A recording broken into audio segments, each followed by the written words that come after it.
The Gamecocks have gotten themselves a superstar running back in Arkansas transfer Raheim Rocket Sanders. And Sanders is going to change a lot about how South Carolina's offense looks in 2024. You are Locked On Gamecocks, your daily podcast on the South Carolina Gamecocks, part of the Locked On Podcast Network, your team every day.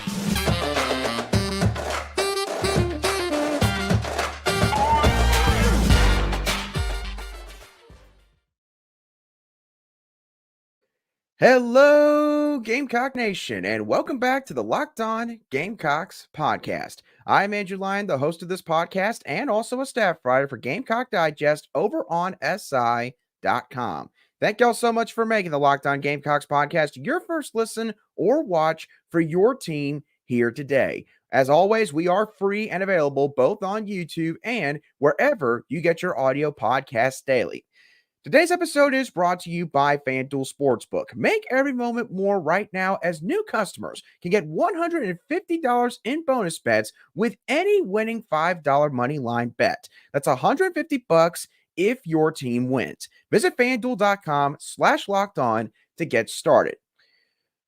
What a week it's been for Shane Beamer and the Gamecocks. It seems like that every single day there's another player or another transfer that's entering the fold here for South Carolina, and this one is a big one. He has not officially announced it himself quite yet, but based on multiple reports this morning and what we've been hearing on our end over at Gamecock Digest on SI.com, it appears that the Gamecocks are set to add Arkansas transfer running back Raheim Rocket Sanders.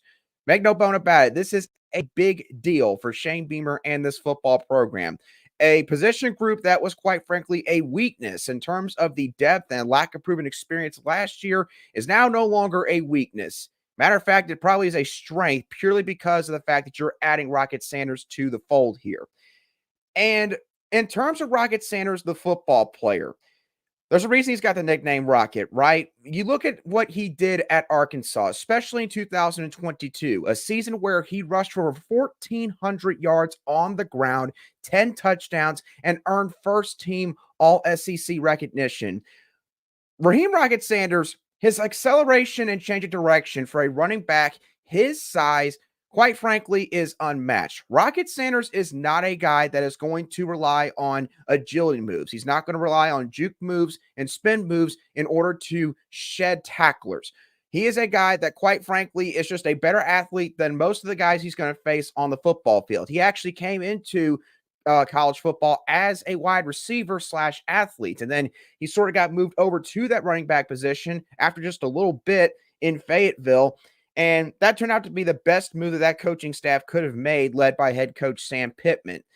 Because when you watch Rocket Sanders play, he's a guy that doesn't need to do anything special. He's got great ball carrier vision. He showed that in what was mainly a zone blocking run scheme over at Arkansas, which is a good thing because that's what South Carolina ran a lot in Dowell Loggains' offense in 2023. He is also a guy that is tough to bring down. If you're an opposing defender, you're making a grave mistake if you try to run to Rocket Sanders and tackle him or stand him straight up, essentially. And I've got some numbers here that's going to blow y'all's mind, by the way, from Pro Football Focus to back up that notion. Rocket Sanders had 703 yards that came after contact in 2022. That accounted for 48% of his total yards output. That ranked 5th in the SEC and 27th nationally. Rocket Sanders also forced 65 missed tackles in 2022. That ranked 2nd in the SEC and 16th nationally. The other thing about Rocket Sanders, and you can probably guess this from what I said earlier about him coming into college as a wide receiver, he is also a guy that can handle catching the football out of the backfield. So he is just as big of a threat on 3rd down as he is on 1st down and or 2nd down. So Rocket Sanders, he is a guy that South Carolina's offense is going to be able to consistently rely on to make plays happen.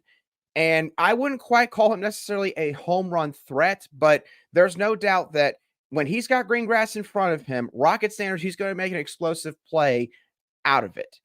So again, I could go on and on and on about Rocket Sanders and his skill set, but I think that from the reaction that Gamecock fans had this morning, everybody understands good and well that this is probably the best running back that South Carolina has had on their roster, potentially since Marcus Lattimore was here. Of course, Mike Davis, you could make an argument there as well. Mike Davis was a heck of a running back when he was here in Columbia for the years that he was here. But Rocket Sanders is just going to offer something different, something that running backs since Mike Davis have just not offered, really. Now, I did actually talk with John Neighbors over on Locked On Razorbacks. I asked him just sort of for some preliminary information on Rocket Sanders, and he told me basically that his speed, his size, all of the intangibles and some of his athletic traits, they are elite, essentially. The only thing that apparently Gamecock fans will have to worry about a little bit is potential injury concerns. And that is valid because in 2023, Rocket Sanders, I believe, only played in 6 games. He rushed for like 210 yards and had about 2 rushing touchdowns. Now, obviously, that's not all on Rocket Sanders. I was told that injuries was a part of that. Arkansas's offensive line obviously had some real big-time issues in 2023. You could probably attribute that to the new offensive coordinator, Dan Enos, who came in, try to implement, I think, a different offense than what Kendall Briles had been running the previous 3 seasons that Rocket Sanders thrived in, which, by the way, we'll talk about more in a few minutes.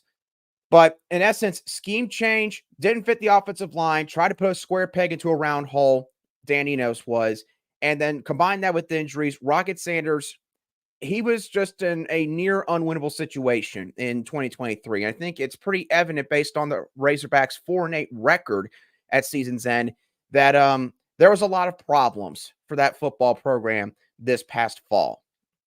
So Rocket Sanders, he's got 1 year of eligibility remaining, and it seems like to me that connections were a big reason why he decided to come to South Carolina. Justin Stepp was his primary recruiter at Arkansas when he was still the Razorbacks wide receivers coach. He, of course, is now the wide receivers coach at South Carolina. And then Dowell Loggains, the offensive coordinator here at South Carolina, he was the tight ends coach at Arkansas in 2021 and 2022. And with Dowell Loggains now having a guy like Rocket Sanders in the fold, a guy that is a playmaker without a question at the running back position, he's going to be able to do a couple things with his offensive scheme that he might have not been able to do if Rocket Sanders had not decided to come to South Carolina. We're going to dive into that aspect of this entire development a little bit more in just a few moments right here on Locked On Gamecocks.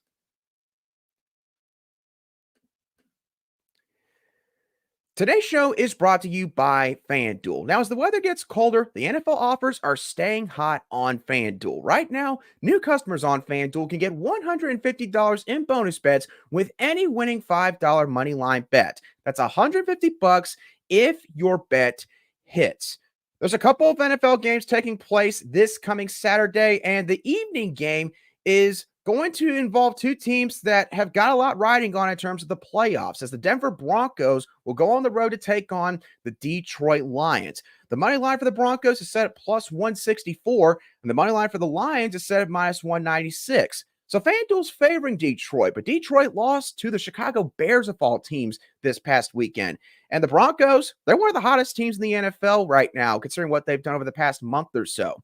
If you've been thinking about joining FanDuel, there's no better time to get in on the action. The app is easy to use, and you can bet on everything from spreads to player props and more. So visit FanDuel.com/lockedon and kick off the NFL season with FanDuel, an official partner of the NFL.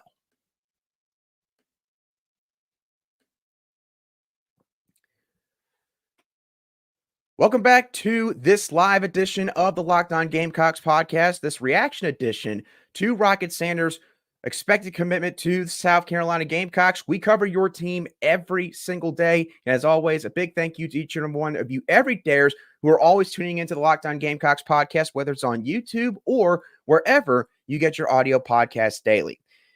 All right, let's talk about how Rocket Sanders' addition is going to affect South Carolina's offensive scheme in 2024.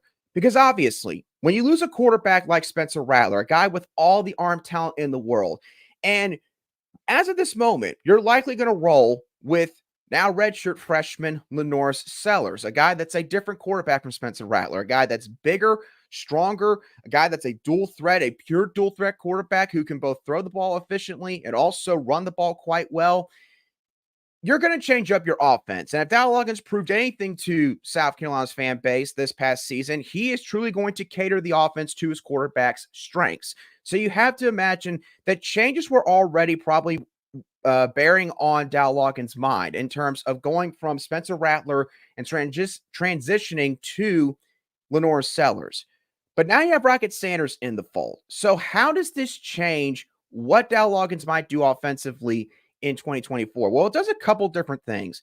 One, you've now got a really good dynamic when it comes to your run game because you've got now not just a really good quarterback, but also a proven all-conference type running back that are true threats on the ground that defenses are going to have to account for every time they're out there on the football field. So simple stuff like a zone read or a read option, those kind of run concepts, I think you're going to see a lot more of that in 2024 because, again, defenses, they're going to have to respect the heck out of both guys having the football in their hands running down the field. Another thing that you could add in there is RPOs. And this is where I sort of relate this back to Kendall Briles at Arkansas. Again, Dowell Loggains was the tight ends coach at Arkansas the 2 seasons prior to 2023. So during that time, he was coaching under Kendall Briles. Kendall Briles is from the Art Briles coaching tree, his dad, Art Briles, and they are known for their air raid systems. But Kendall Briles, he doesn't run a pure air raids offense. He runs something that's kind of called the veer and shoot. The veer and shoot, to keep it in simple terms, is basically a lot of option concepts in the short area of the field, and the shoot part of the veer and shoot involves a lot of deep passes. That is a perfect fit, in my opinion, for a guy like Lenore Sellers at quarterback. Now, you throw in a running back like Rocket Sanders, who has been a part of that kind of offense, who thrived in that kind of offense, and he's now reunited with an offensive coordinator that was a part of the coaching staff that put together that offense in Arkansas between the years of 2021 and 2022. I don't know why I said between the years, but you get my point. Dowell Loggains, he has a blueprint to work with in terms of how to utilize a guy like Rocket Sanders at the running back position while having a big dual threat quarterback in Lenore Sellers, a guy that closely resembles Arkansas quarterback KJ Jefferson. So you can see where all the dots are connecting here. I'm not saying that South Carolina is going to just completely dump everything they did this past season and just essentially take Kendall Briles' offensive playbook from 2021 and 2022 and just run that. Not saying that, but I think that Dowell Loggains, being able to recall what all happened those 2 seasons and being able to take some of the stuff that he learned from Kendall Briles as far as offensive play calling at the college game is concerned, I think that he's going to have a bunch of things that he's going to be able to do with Rocket Sanders at running back and Lenore Sellers at quarterback.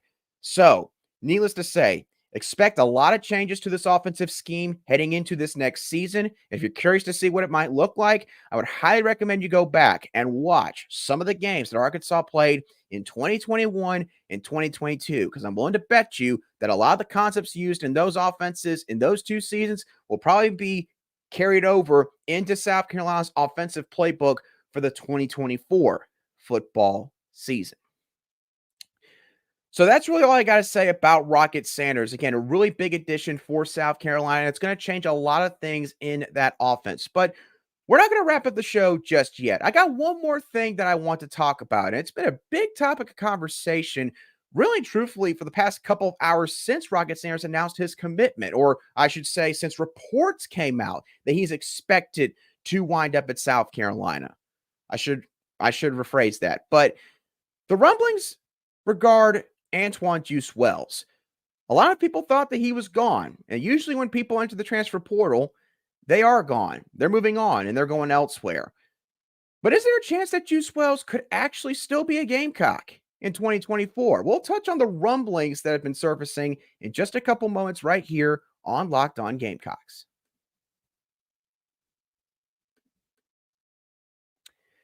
Today's show is also brought to you by LinkedIn Jobs. Now, When you're hiring for your small business, you want to have as many top tier candidates as possible to interview. And that's why you should check out LinkedIn Jobs, because LinkedIn Jobs has all the tools to help find the right professionals for your team, both faster and for free. They make hiring so easy, and the data backs it up, as 86% of small businesses that use LinkedIn Jobs get a qualified candidate to fill a certain position within 24 hours of using LinkedIn Jobs.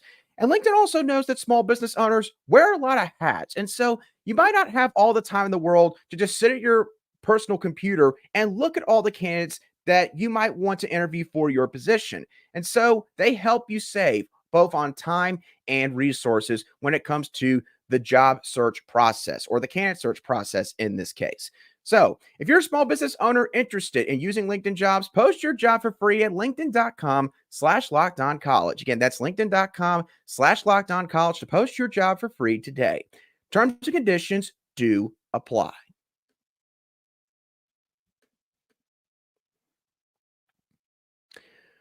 Welcome back to this second Wednesday show right here on the Locked On Gamecocks podcast, where we cover your South Carolina Gamecocks every single day in just 30 minutes. Okay, let's talk about a pretty big rumor that is starting to circulate around the city of Columbia and South Carolina's football fan base, as there's a rumor circulating surrounding Antwane Wells. And the rumor is this: there's a chance, I say a chance, I emphasize that a great deal, that's Juice Wells, he could still be in Columbia in 2024. Now, I don't know exactly where that rumor is coming from. I know that one of the bigger websites on the Columbia beat did apparently report or say something on it, and it essentially said that the door was not shut on the possibility of Juice Wells coming back. That is what I know. So what should Gamecock fans make of this? Well, if I know South Carolina's fan base pretty well, and I think I do from all the years that I have followed the program, I would imagine that after everything that's happened the past couple of weeks, South Carolina fans, for the most part, they're ready to move on from Juice Wells. They would rather probably not see him come back. And if anything, some are probably like, well, the bridge is already burned, in my opinion. That's what a lot of fans, I think, or I imagine, are saying today in response to this rumor. Here's my 2 cents on it.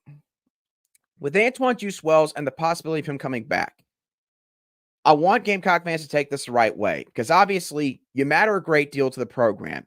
The program would not exist without your support and without the loyalty that you show it every single year, every single game, every single day, so on and so forth.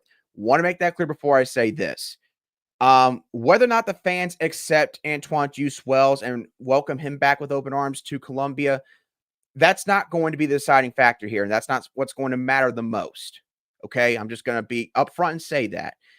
What's going to matter most is whether or not the coaching staff and the players welcome back Antwane Juice Wells with open arms. Because here's the difference between the fans and the coaching staff and players. Fans, it's short for fanatics. Fans, they let emotions really drive their opinions at times. And fans, listen, as much as you might dislike Juice Wells for what all may or may not have happened in terms of him entering the transfer portal, you cannot deny that the kid is talented. Antwane Juice Wells, when fully healthy and when out there on the field, is one of the best receivers in all of college football. He proved it in 2022, and a lot of people expected him to do it once again in 2023, but things did not work out, and I'll leave it at that. So for Antwane Juice Wells to possibly come back for 2024, I would imagine that some work would have to be done on that front. Because one, the players have to accept him back, and that's the most important thing. If a guy could come back or might stick around, but you worry about the possibility of it, creating a bit of a fracture in the locker room, you cannot take that chance if you're Shane Beamer. Again, I'm not suggesting that that would happen. I wouldn't know for sure. But if that would be the case, if they know that would be the case, then you would say, no, can't come back. But if that wouldn't be the case, and knowing Shane Beamer, look, I know in the past, for the most part, when certain guys have entered the portal and maybe they've gone about a certain way, at that point, Shane Beamer is not even going to consider bringing you back. I know that has been the case before. But there is such thing as, making up, being able to talk things through like adults and sit down and have an in-depth conversation about how you got to this point and, if he was to come back, what you would expect moving forward. I would imagine that Shane Beamer and Juice Wells could have that kind of conversation if indeed the door is open for him to possibly return. And here's the other thing I would say. If one of the bigger websites in Columbia, I'll just go ahead and say thebigspur.com, if they are saying that there is a chance, I would have to imagine that they have pretty solid information that they're going off of from somebody in that building that would know that Shane Beamer is open to the idea of Juice Wells coming back. So if that is the case, then hey, maybe things were not as ugly as it was made out to be a couple weeks ago with all the rumors that swirled around, Juice Wells entering the transfer portal and how it all went down. So if Shane Beamer was willing to welcome him back, and most importantly, his teammates, the locker room here in Columbia was willing to welcome him back, then you take him back. If either one or the other side is not okay with it, then you wish him the best of luck and you move on. Simple as that. So, obviously, if Juice Wells was to come back for the 2024 season, that would be a massive deal for this team. Again, no matter how you feel, no matter what your feelings are regarding how he may have entered the portal, it would change a lot of things offensively. That wide receiver room suddenly looks a lot better. And then when you count in all of the skill talent that you have on offense right now, you would have a really good looking lineup at the skill positions for 2024. But again, at that point, we're getting into hypotheticals. And quite frankly, we don't know enough right now in regards to whether or not Juice Wells could return. So something to monitor moving forward over the next couple of days. And who knows, it could end up carrying out for a week or two. And I know that that's some of y'all are probably sitting there thinking, golly, that's going to be exhausting to follow and listen to. I will keep my eyes peeled and I will try to see what I can conjure up regarding what all's going on there. But again, probably not going to hear a whole lot more about that, especially with the rumor and leaks that have happened this morning. So again, just keep an eye out on any news regarding Juice Wells over the coming days and weeks ahead. But with that being said, that is going to do it for this live edition of the Locked On Gamecocks podcast. I thank y'all so much for those of you who have tuned in on YouTube. Again, feel free to leave all of your comments that you want down below in the comments section. I'll respond to as many of them as I can once the show is over. If you listen to this on an audio podcast app, I also appreciate you for tuning in and listening to the show.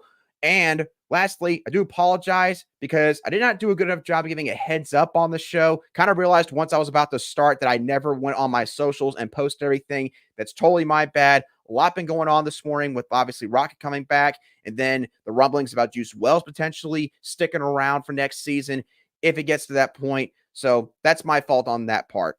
But with all that being said, again, thank you all so much for tuning in and watching or listening to this show. I hope that you have a great rest of your Wednesday. And who knows? Stay tuned because there could be more good news coming down the pipe here for Shane Beamer and the Gamecocks. I'll catch y'all on the next show of the Locked On Gamecocks podcast.